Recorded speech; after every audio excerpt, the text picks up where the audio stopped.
Satyabhama Institute of Science and Technology, Chennai. Satyabhama Institute of Science and Technology, Chennai.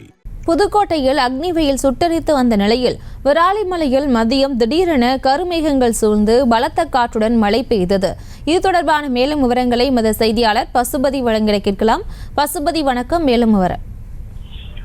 Priyanka வணக்கம். புதுக்கோட்டை மாவட்டம் விராலிமலை பகுதியில் பரவலாக பலத்த மழை பெய்து வருவதால் பொதுமக்கள் மற்றும் விவசாயிகள் பெரும் மகிழ்ச்சி அடைந்திருக்காங்க. புதுக்கோட்டை மாவட்டத்தில் கடந்த சில மாதங்களாகவே வெயிலின் தாக்கம் அதிகமாக இருந்து வந்தது. இதனால் மதிய வேளைகளில் வெளியில் நடமாட முடியாத அளவிற்கு மக்கள் பெரும் சிரமத்திற்கு உள்ளானாங்க. அதேபோல் விவசாய பயிர்களோ தண்ணீர் விட முடியாமல் பயிர்களும் கருக தொடங்கியதால் விவசாயிகள் விரக்தி அடைந்தனர். இந்நிலையில் புதுக்கோட்டை மாவட்டத்தின் பல்வேறு பகுதிகளில் பரவலாக மழை பெய்ததால் மக்கள் நிம்மதி அடைந்த நிலையில் இன்று புதுக்கோட்டை மாவட்டம் விராலிமலை மற்றும் அதன் சுற்றுவட்டார பகுதிகளில் பரவலாக மழை பெய்து வருகிறது. தண்ணீர் இன்றி பயிர்கள் கருக தொடங்கிய நிலையில் இன்று புதுக்கோட்டை மாவட்டம் விராலிமலையில் நல்ல மழை பெய்து வருவதால் மாவட்ட விவசாயிகள் மட்டுமல்லாமல் வெயிலில் சிரமப்பட்டு வந்த பொதுமக்களும் நிம்மதி பெருமூச்சு விட்டிருக்காங்க. Priyanka,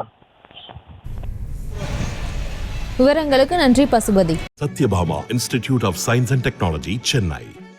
Satyabhama Institute of Science and Technology, Chennai. செய்திகளை உடனுக்குடனும் துல்லியமாகவும் தெரிந்து கொள்ள சப்ஸ்கிரைப் பண்ணுங்க.